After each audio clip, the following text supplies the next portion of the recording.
Amém. Vamos ler a segunda parte da resposta que Leon Tolstói deu a Romain Rolland em 1887. A primeira parte já está gravada e passada ao blog, e nela Tolstói punha em causa a falsa ciência e a falsa arte de pessoas que não viviam e não geravam as suas obras no sacrifício, no esforço, a partir de um trabalho grande. E vamos continuar então.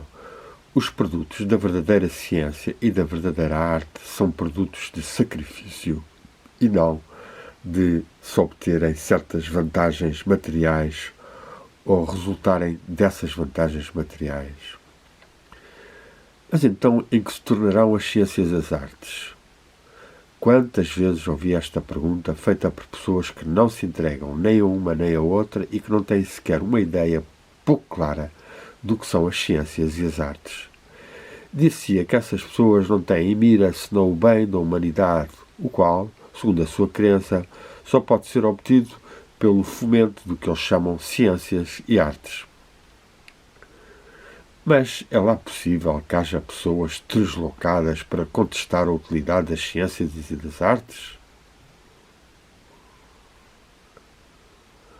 Havia aqui um risco, porque houve outra versão, que é: e pessoas ainda mais esquisitas que julgam ter que defendê-las? Há operários manuais, operários agrícolas, mas ninguém teve a ideia de lhes contestar a utilidade, e jamais passará pela cabeça de um operário provar a utilidade do seu trabalho. Ele produz, e a sua produção é necessária e um bem para os outros. Todos lucram com ela e ninguém duvida da sua utilidade. E, ainda menos, ninguém a prova. Os operários das artes e das ciências estão nas mesmas condições. Como é possível que haja pessoas que se esforçam por lhes provar a sua utilidade? A razão disto está no facto de que os verdadeiros operários das ciências e das artes não se atribuem nenhum direito. Dão o produto do seu trabalho, esse produto é útil e não necessitam de direitos e provas dos seus direitos. Mas a grande maioria daqueles que se dizem sábios e artistas sabe muitíssimo bem que aquilo que produzem não vale o que consomem, e é por isso mesmo que desenvolvem tantos esforços, à semelhança dos padres de todos os tempos, para provar que a sua atividade é indispensável ao bem da humanidade. A verdadeira ciência e a verdadeira arte existiram sempre e hão de sempre existir, como todos os outros modos de atividade humana. É, pois, impossível e inútil contestá-las ou prová-las. O falso papel que na nossa sociedade desempenham as ciências e as artes provém do facto que as pessoas que se dizem civilizadas são uma casta privilegiada, tal como os sacerdotes, tendo à cesta os sábios e os artistas. E essa casta tem todos os defeitos de todas as castas. Tem o defeito de degradar e de rebaixar o princípio em virtude do qual se organiza. Em vez de uma verdadeira religião, uma falsa religião. Em vez de uma verdadeira ciência, uma falsa ciência. E com isto, diremos nós em comentário, ainda hoje é verdade. E acuçando-se mesmo tal a gravidade dos efeitos da ciência ou da religião ou das seitas nas pessoas, e como há tanto brainwash, tanta manipulação da informação para venderem-se os produtos ou as ideias científicas ou religiosas que não são verdadeiramente ciência nem verdade, nem nos religam à saúde, à plenitude, ao Espírito e ao Divino. Continuemos. O mesmo se passa com a arte. Ela tem o defeito de pesar nas massas e ainda por cima de privá-las do que se pretende propagar. E o maior defeito é o da contradição consoladora do princípio que eles professam com a sua maneira de actuar.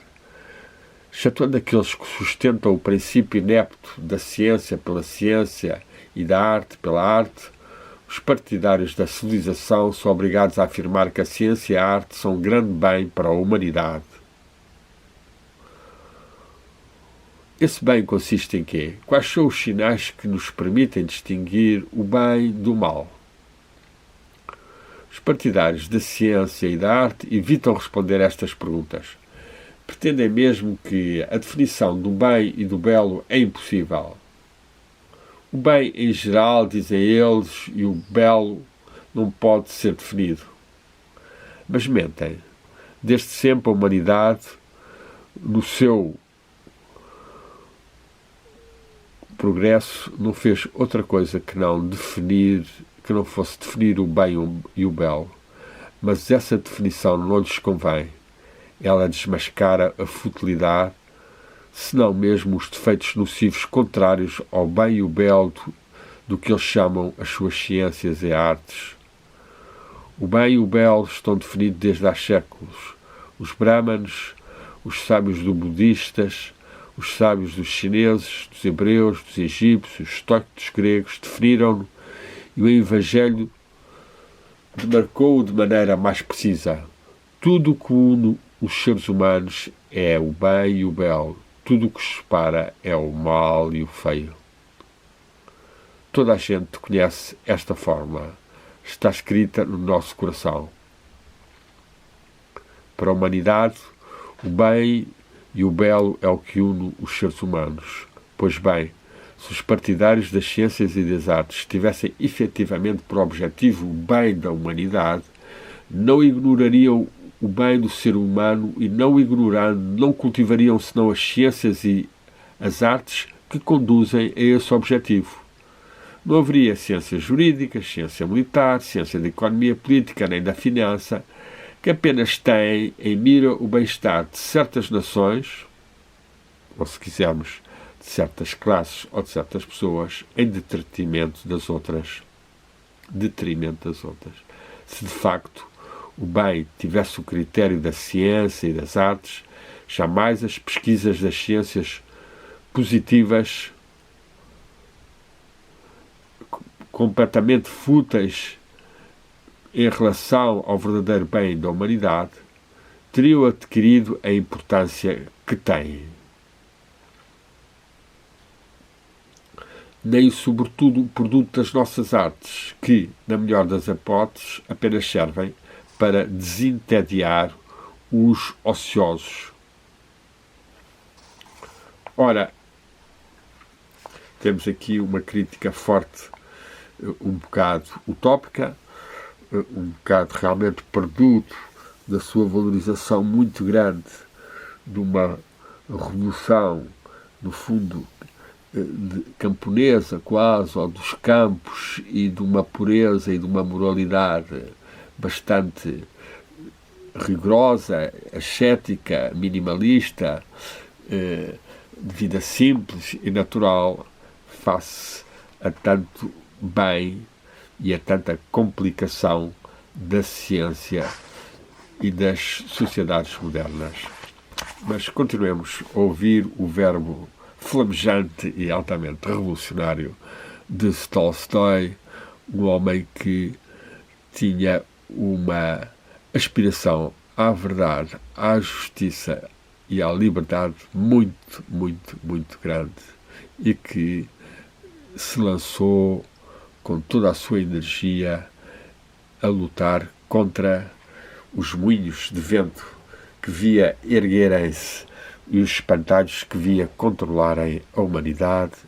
E há vários aspectos que são perenes deste despertar para a não-violência, para a fraternidade, para o amor, para a simplicidade, e mesmo no aspecto religioso. E espero gravar ou escrever para o blog, deixou-nos também análises e intuições valiosas. Mas continuemos. A sageza humana ou a sabedoria humana não consiste no saber das coisas, porque há uma infinidade de coisas que podemos saber. E conhecer o maior número possível de coisas não constitui sabedoria. A sabedoria humana consiste em conhecer a ordem das coisas que se deve saber. Consiste em saber ordenar os conhecimentos segundo a sua importância. Isto é muito valiosa, esta visão, ou seja, nós devemos ordenar, é a expressão grega cosmos. O cosmos é um todo ordenado e belo, e assim nós devemos fazer da nossa vida e dos nossos projetos, das nossas atividades, dos nossos afetos e dos nossos pensamentos. Mas poucos seres conseguem ter essa sageza ou essa sabedoria ou esse autoconhecimento para conseguirem ordenar tão bem o que devem saber, o que não devem saber, o que devem fazer, o que não devem fazer. Continuemos com Tolstói. Ora, todas as ciências que o homem pode e deve saber, a principal é a ciência de viver de maneira a fazer o menor mal e o maior bem possível. O de todas as artes, o de saber evitar o mal e produzir o bem com o menor esforço possível. Sucede, porém, que de todas as artes e ciências que pretendem servir o bem da humanidade, a primeira das ciências e a primeira das artes, pela sua importância, não existe, estando excluída da lista das ciências e das artes. O que no nosso mundo se chama de as ciências e as artes não é mais do que um imenso humbug, uma superstição grande em que correntemente caímos desde que nos libertamos das velhas superstições da Igreja. Para ver com clareza o caminho que devemos seguir, há que começar pelo começo. Há que levantar o capuz que me agasalha, mas que me tapa a vista. A tentação é grande. Nascemos e, pelo trabalho ou por um certo engenho intelectual, içámos-nos os degraus da escada e encontramos entre os privilegiados os sacerdotes da civilização da cultura, como dizem os alemães, cultura. E como para um sacerdote brahman ou católico é necessária muita sinceridade e um grande amor pela verdade ou pelo bem, a fim de pormos em dúvida os princípios que nos dá essa posição vantajosa. Mas para um homem sério, como Vossa Excelência, Romain Rolland, o escritor jovem a começar e adepto fervoroso da verdade e da justiça, mas para um homem como você, se se interroga que sobre a vida não há escolha. Para começar a ver claro, é preciso que se liberte da superstição em que se encontra, embora esta seja vantajosa. É uma condição sine qua non. É inútil discutir com uma pessoa que faz fincapé numa certa crença, nem que seja num só ponto. Aqui podemos também ver como esta fatalidade das pessoas se agarrarem ao que os médias fazem de narrativas oficiais que lhes são pagas e impingidas pelos governos e pela elite mundial, e como depois se fincam aí e insultam e violentam até quem tenta pensar e ver os efeitos negativos disto ou daquilo, ou as minorias que estão a lucrar com a guerra, ou com uma invenção, ou com uma vacina, ou o que seja, e é necessário um constante discernimento e abertura para tentarmos ver a verdade a partir de várias perspectivas e não estarmos fechados numa certa crença. Se o campo do raciocínio não estiver completamente livre, ele pode discutir o tempo que quiser, raciocinar como quiser, jamais se aproximará um simples passo da verdade. O seu ponto fixo há de ter todos os raciocínios e falseá-los. Há a fé religiosa e a fé da nossa civilização. São completamente análogas. Um católico diz: posso raciocinar, mas não para além do que a nossa escritura e a nossa tradição nos ensinam, as quais possuem a verdade total e imutável. Um crente da civilização diz: o meu raciocínio detém-se ante os dados da civilização, dois pontos, a ciência e a arte.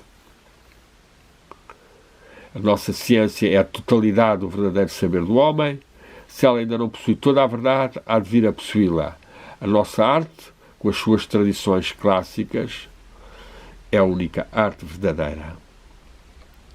Aqui estamos a ver um pouco caricaturizado, mas de facto muito real, como as pessoas se convencem que a visão que têm do mundo, do que se passa, fornecida pelos média, pelos meios de comunicação completamente vendidos, é ela a verdade pela qual se devem reger, e estão a serem enganados, falseados, e haverá, assim, para Tolstói, uma grande incapacidade de avançarem na verdade. Talvez ele seja um bocado radical, pois com o tempo as pessoas vão se apercebendo dos erros e mentiras das narrativas oficiais e vão abrindo os olhos. Contudo, quem adere muito, seja um partido, seja um império, seja uma religião, e segue-a como sendo a verdade, seja do Papa, seja do comandante em chefe, esteja ele mesmo demente ou não lhes interessa. E esse creio no que é absurdo, credo que é absurdo, é fatal. Fatal, porque as pessoas vão perdendo a sua bússola da verdade, a sua capacidade de discernimento, e são, de facto, zombificadas, manipuladas, controladas. A gente, o nosso mundo diz: existe fora do homem uma coisa em si, a civilização. É fácil vermos os erros do raciocínio das superstições religiosas, porque não as perfilhamos. Mas um crente religioso, um crente católico, está plenamente convencido que há apenas uma verdadeira religião, ou uma verdade, a sua, e parece mesmo que a verdade da sua religião se prova pelo raciocínio. O mesmo se passa connosco, crentes da civilização. Estamos totalmente convencidos que não existe senão uma única verdadeira civilização, a nossa. E é quase impossível. E aqui é muito interessante porque, de facto, tem-se criado agudizações do conceito de civilização, agudizações fraturantes, em que ou é o Oriente, ou é o Islão, ou é a Rússia, ou é outros povos que são marginalizados ou desvalorizados em função de uma valorização excessiva da civilização anglo-saxónica e de predominância cada vez maior dos Estados Unidos, que têm conseguido controlar até a própria União Europeia por influência do dólar, que imprimem sem qualquer limite, sem qualquer justiça, falseando totalmente a relação entre os povos. E a União Europeia deixou-se ir à boleia, equipara-se na criação de moeda ao dólar e vai também distribuindo, muitas vezes erradamente, privilegiando certos setores da sociedade ou da economia e não apoiando verdadeiramente os que poderiam ser mais importantes. Ao mesmo tempo, esta civilização permite a existência de bilionários com bilhões e bilhões, enquanto que no Norte de África e em outros países uma milionésimo do que eles têm serviria, não sabemos para quantas escolas ou fábricas ou hospitais. Em suma, uma sociedade mundialmente ainda muito dominada por esta civilização que o Tolstói profeticamente adivinhou e contestou e criticou, uma civilização capitalista, egoísta, e que tem levado a muito sofrimento e a impedir a humanidade estar mais em amor, em paz e harmonia. Ora, estamos também convencidos que não há senão uma única e verdadeira civilização, na nossa crença supersticiosa, diz mesmo, numa variante. E então é quase impossível vermos a falta de lógica de todos os nossos raciocínios que tendem somente a provar que de todas as épocas e de todos os povos, apenas a nossa época e os poucos milhões de seres que vivem na península chamada-se Europa se encontram na posse da verdadeira civilização composta de verdadeiras ciências e verdadeiras artes. Que está a Europa e os Estados Unidos, e o Canadá e a Austrália, os chamados coligados do Império, e cada um deles afirmando-se mais conservador e autoritário, como temos vindo nos últimos anos, na pessoa de primeiros-ministros como Justin Trudeau ou Scott Morrison, homens que deviam estar completamente a ser reeducados em paz, em sabedoria, em amor, em fraternidade, em vez de estarem a atraírem desgraças e a serem ineptos face ao que a natureza lhes volta e meia atrás. Ora, voltemos a Tolstói. Para conhecer a verdade da vida, que é tão simples, não é necessário algo de positivo. Uma filosofia, uma ciência profunda. Apenas é necessária uma qualidade negativa. Não ter superstição. Temos que nos colocar no estado de uma criança ou de um Descartes e dizer: nada sei, nada quero, nada creio, nada sei, nada creio e quero conhecer a verdade da vida que sou obrigado a viver. Há muitos séculos que a resposta vem sendo dada e ela é simples e clara. O meu sentimento íntimo diz-me que necessito o bem, a felicidade para mim só. A razão diz-me: todos os homens, todos os seres disseram a mesma coisa. Todos os seres como eu andam à cata da felicidade individual, vão esmagar-me. É claro, não posso possuir a felicidade que desejo, mas a busca da felicidade é a vida. Não poder possuir a felicidade, não tender para ela, não é viver. Por conseguinte, não posso viver. Eis aqui alguns raciocínios um pouco radicais, já que, de facto, a fusão entre o sentimento e a razão vai-se processando cada vez mais na história da humanidade. Os seres têm mais capacidade de sentirem o que pensam e o que pensam sentem, e haver uma maior unificação das suas forças anímicas que lhes permitem viver, sentir e equacionar mais a unidade de todos os seres, embora certamente este individualismo aqui afirmado por Tolstói seja básico. Diz-me o raciocínio que na ordem do mundo em que todos os seres desejam só o seu próprio bem, eu, um ser que deseja a mesma coisa, não posso possuir o bem, não posso viver. Mas apesar de tão claro raciocínio, vivemos e procuramos a felicidade. Dizemos connosco: só poderia possuir o bem, ser feliz, se todos os seres me amassem mais do